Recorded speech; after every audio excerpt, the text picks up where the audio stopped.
जय श्री कृष्णा। देवी और सज्जनों, कैसे हैं आप सभी। आप सभी का स्वागत है वैदिक साधना केंद्र चैनल पर, जहां पर अभी हम चर्चा कर रहे हैं भगवत गीता जी के बारे में। हमारे पिछले वीडियो में हमने चर्चा की थी भगवत गीता जी के पहले अध्याय के 10वें श्लोक तक। यदि आप लोगों ने वो वीडियो नहीं देखे हैं तो उनका लिंक डिस्क्रिप्शन बॉक्स में दिया हुआ है, आप वो वीडियो देख सकते हैं। आइए हम चर्चा करते हैं आप आगे के श्लोकों पर।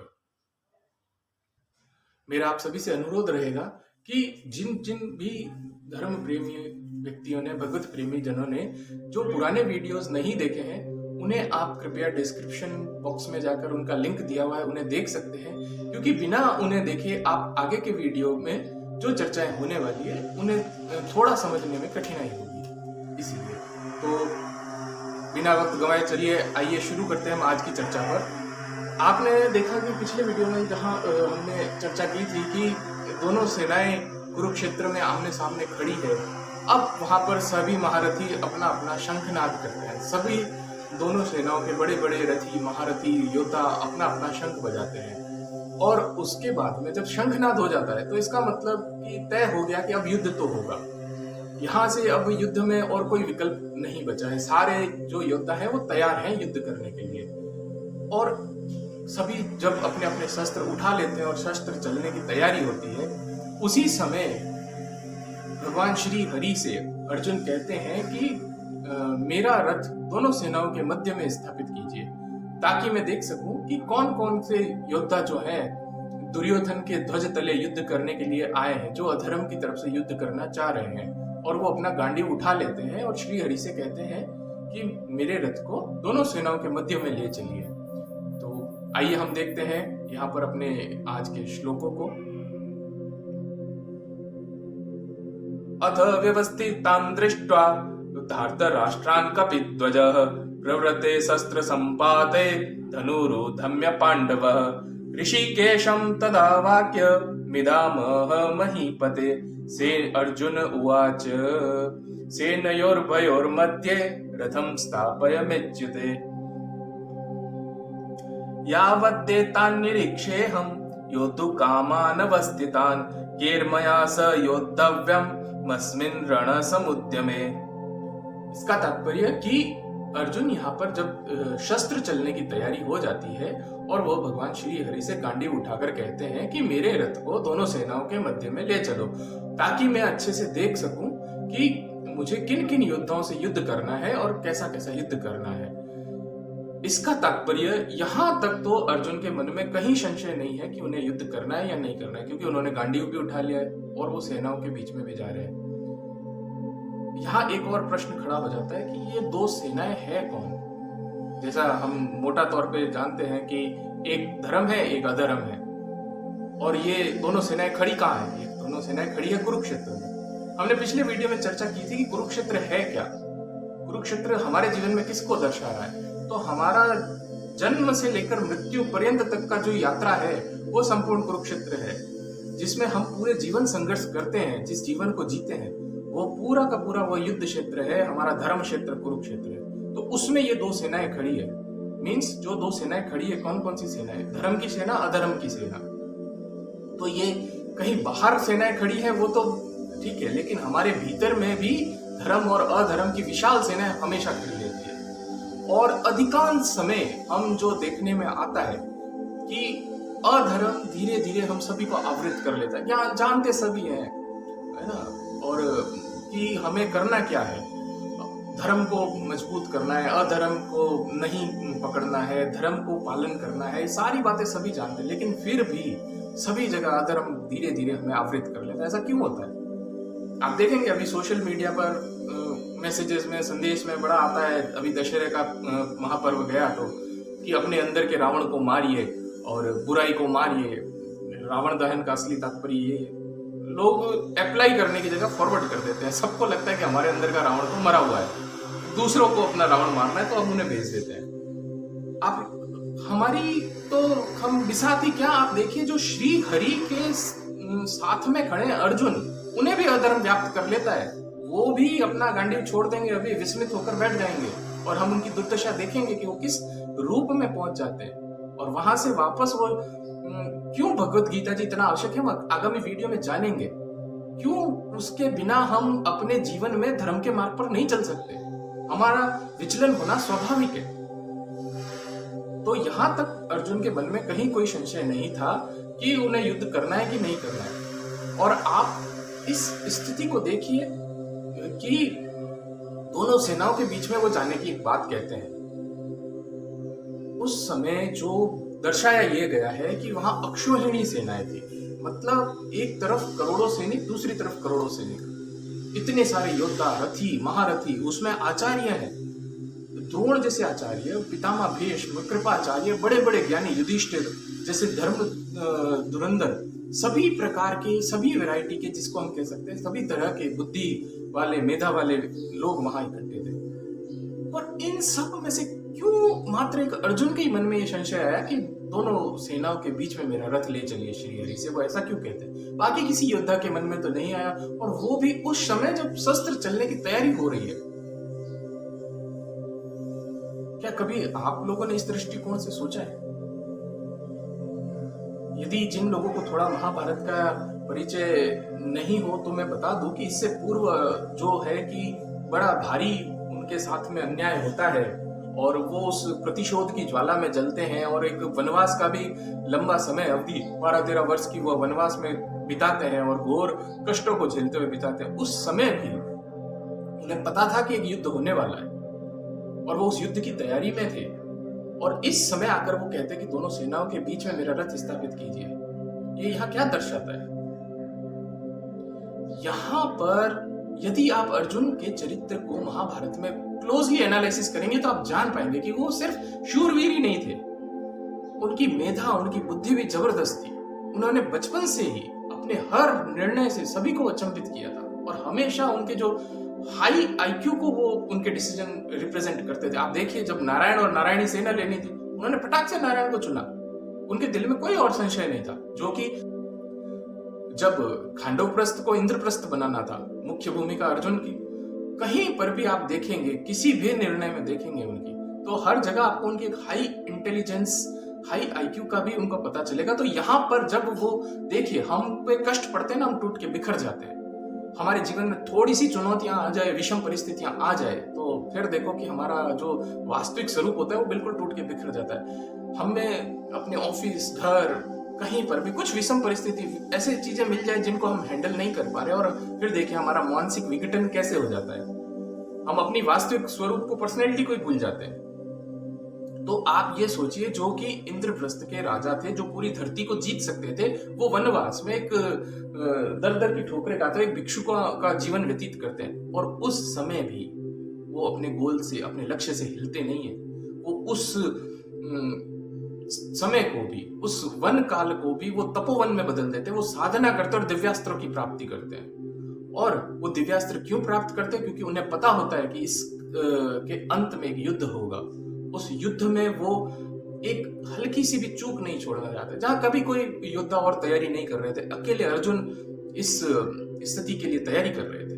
तो आप ये सोचिए कि वो कितना गोल ओरिएंटेड थे। और यहाँ पर जब वो आए हैं, तो इस मोमेंट भी वो कोई लूप होल, कोई कमी छोड़ना नहीं चाह रहे। इसलिए वो देखना चाह रहे कि मुझे युद्ध करना किन किन से। क्या हम अपने कभी लक्ष्य के लिए इतनी डेस्परेट तैयारी करते हैं? क्या कभी हम इतनी, जैसे विषम परिस्थितियां आए और हम अपने लक्ष्य के साथ जाते हैं? बहुत से लोग जाते भी हैं और जाते हैं, वो इतिहास कायम भी करते हैं, ऐसी बात नहीं है। पर हमारे डेली रूटीन में, हम अपने जीवन में अपने लक्ष्यों के प्रति जब सजग होते हैं, अपने कुछ गोल्स बनाते हैं, हमारी कितनी चेष्टाएं रहती है ऐसी। और उसके बाद में जब ऑब्स्टेकल्स आते हैं, आप अभी आगे के जब श्लोकों में देखेंगे कि अर्जुन के सामने कैसे ऑब्स्टेकल्स खड़े होते हैं। वो कोई इम्प्रैक्टिकल या हाइपोथेटिकल, माइथेटिकल बातें नहीं है, वो वास्तविकता में है। और आप उनको जब अपने ऊपर अनुभव करके देखेंगे, आप कभी सोच के देखिए कि आपके घर की किसी स्त्री का सभी जनों के बीच में वस्त्र हरण हो, उस समय आपको कैसा क्रोध और प्रतिशोध चढ़ता है। और वो भी इन लोगों ने झेला है, इसलिए उस प्रतिशोध के अग्नि में जल रहे थे, परंतु फिर भी वो अपने शस्त्र डाल देते हैं। इसलिए भगवत गीता जी की आवश्यकता पड़ती है।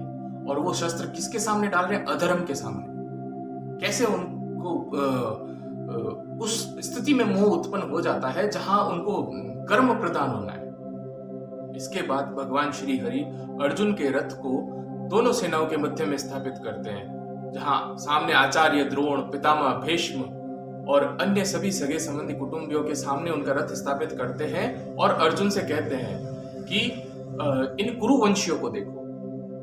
यहां एक बड़ा इंपॉर्टेंट शब्द आता है, कुरुवंशियों को देखो।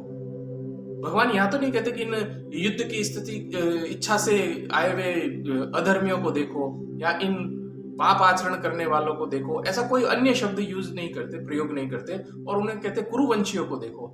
ऐसा क्यों कहते हैं? क्योंकि श्री हरि भगवान हमारी प्रकृति को पता होता है कि हम कहां से कमजोर है, कहां चोट करनी है, और जब वो हमारे उस पॉइंट पे चोट करती है, जो हमारी कमजोरी है, उससे हमें जब पीड़ा मिलती है, तब हम अक्सर उसको नकारात्मकता में ले जाते हैं, लेकिन प्रकृति ये दिखाना चाहती है कि ये हमारी कमजोरी है, इससे ऊपर हमें निकलना है, यहां हम टूट रहे हैं, ये हमारा ब्रेकडाउन पॉइंट है, इससे हम आगे निकलना है। तो यहां पर जब अर्जुन अपने ही परिवार वाले कुटुंबी जनों को देखते हैं और अपने आचार्य, अपने पितामह, अपने स्वजनों को, अपने भाइयों को, अपने मित्रों को देखते हैं सामने युद्ध करने के लिए आए हुए खड़े हैं, तो बिल्कुल विचलित हो जाते हैं। आप भी जरा इस दृश्य को अपने हृदय में एक बार कल्पना करके देखिए कि आपको उनके सामने शस्त्र लेकर खड़ा होना है जो कि आपके जीवन में सर्वाधिक प्रिय है। अर्जुन को अपने गुरुदेव कितने प्रिय थे ये सभी जानते हैं। पितामह भीष्म के वे सबसे लाडले जो थे वो थे, और आपको शस्त्र लेकर उन्हीं के सामने खड़ा होना है उन्हें मारने के लिए। आप अपनी आंखें बंद करके इमेजिन कीजिए कि आपको अपने जीवन में जो सबसे प्रिय व्यक्ति हैं, जिनको आप अपने जीवन में आदर्श मानते हैं, जिनके कहने पर आप अपना जीवन न्यौछावर कर दे, और एक युद्ध के मैदान में आपको उनके सामने खड़ा होना है और उन पे शस्त्र चलाने हैं। क्या ये मानसिक रूप से इतना आसान स्थिति होगी? तो इसीलिए श्री हरि यहां पर इस शब्द का प्रयोग करते हैं कि इन कुरुवंशियों को देख, क्योंकि वो जानते हैं कि इसी से उनमें मोह उत्पन्न होगा, और मोह के वशीभूत होकर अर्जुन अपने लक्ष्य से अच्युत हो जाएंगे, और जब वो लक्ष्य से हट जाएंगे तो उन्हें यह दिखाने के लिए कि वास्तविक जीवन में लक्ष्य क्या होता है और उसे प्राप्त करने के लिए क्या मार्ग है, किस मार्ग से चलते हुए हमें अपने लक्ष्य को प्राप्त करना है, इसीलिए भगवत गीता जी का प्राकट्य होगा।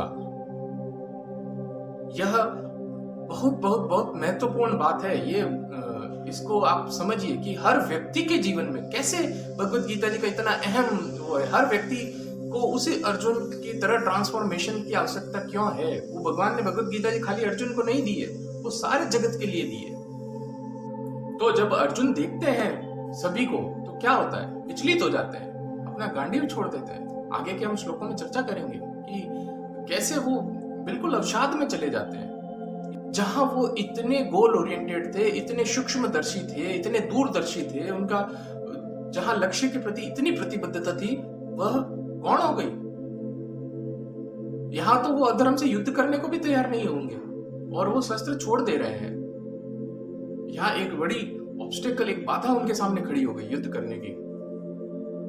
जो लक्ष्य था उसी में के सामने अवरोध उत्पन्न हो गए। अब यहाँ एक नया जो शब्द आता है, बाधा, अवरोध। हमें भी अपने जीवन में हर कार्य में बाधाओं का, अवरोध का सामना करना पड़ता है। बहुत सारे चैलेंजेस आते हैं, बहुत सारी ऑब्स्टेकल्स आती हैं। मुख्य रूप से जो बाधाएं होती है ना, वह उत्पन्न कहां से होती है? इसके लिए मनुष्य के प्रकृति द्वारा 6 शत्रु बताए गए हैं, षड्रिपु जिनको कहा गया, काम, क्रोध, लोभ, मोह, मद, मात्सर्य। ये जो 6 विकार है, इन्हीं से संबंधित बाधाएं हैं। आप देखिएगा कि बहुत सारी बाधाएं हमें इसलिए प्रतीत होती है कि वो हमारी इच्छा पूर्ति नहीं हो पाती। काम का मतलब केवल लस्ट नहीं होता, काम का मतलब है इच्छा है। जो भी भौतिक जगत से संबंधित हमारी इच्छाएं उत्पन्न होती है, that is represented by one word, काम। क्रोध, अगेन क्रोध खाली एक गुस्सा क्रोध नहीं है, उस क्रोध के बहुत सारे एस्पेक्ट्स हैं। चिड़चिड़ापन, फ्रस्ट्रेशन और भी बहुत बहुत सारे एस्पेक्ट्स जो जनरेट होते हैं क्रोध से होते हैं। भीषण असंतुष्टि का भाव। तो ये सारे हमारे इच्छाएं और बाधाएं जब उत्पन्न होती है, इन्हीं से जुड़ी हुई होती है। बाधाओं की उत्पत्ति इन षड्रिपु की वजह से ही होती है। इसके बारे में हम विस्तार से चर्चा आगे के वीडियो में करेंगे और जानेंगे कि बाधाएं कैसी होती है और उनसे पार जाने का तरीका क्या होता है, क्या उसका स्वरूप होता है। लेकिन मुख्य रूप से यहाँ पर आप देखेंगे कि ये यहाँ बताने का मेरा तात्पर्य है कि ये लेयर्स की तरह हमें ढक कर रखती है। इच्छाएं, क्रोध, ये एक जो मोह होता है वो बहुत सूक्ष्म स्तर पे हमें ढक के रखता है। उसको पार पाना इतना आसान नहीं है।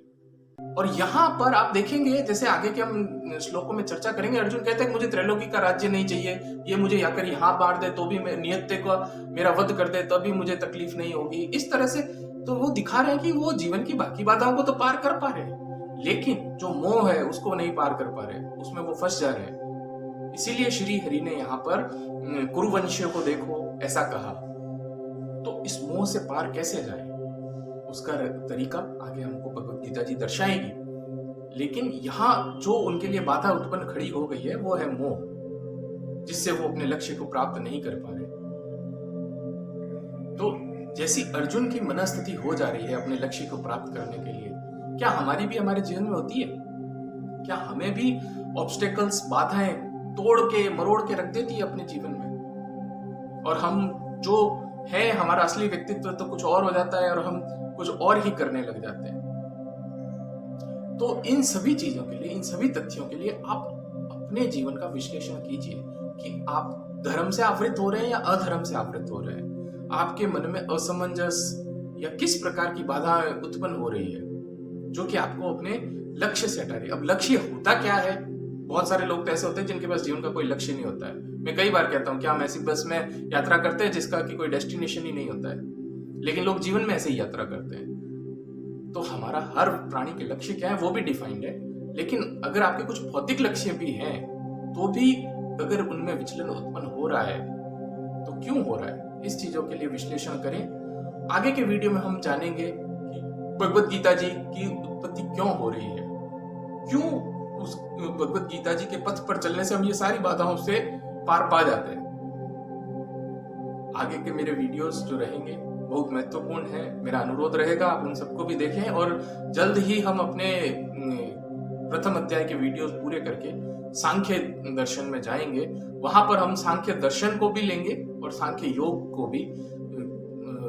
मैं आपको बता देता हूं, हमारे भारतीय दर्शन में 6 दर्शनों को मुख्य रूप से दर्शाया गया है, उनमें सांख्य दर्शन अति महत्वपूर्ण है और दूसरा अध्याय भी सांख्य योग है। तो जो लोग वास्तविकता में अध्यात्म में रुचि रखते हैं, भगवत प्रेमी हैं, जो जानना चाहते हैं कि भगवत गीता जी और हमारे दर्शन शास्त्र क्या कहते हैं और किस तरह से हम अपने इसी जीवन को अपलिफ्ट, ऊपर उठा सकते हैं, तो आप जुड़े रहिए मेरे चैनल पर और आगे के वीडियो का इंतजार करें। जय श्री कृष्णा।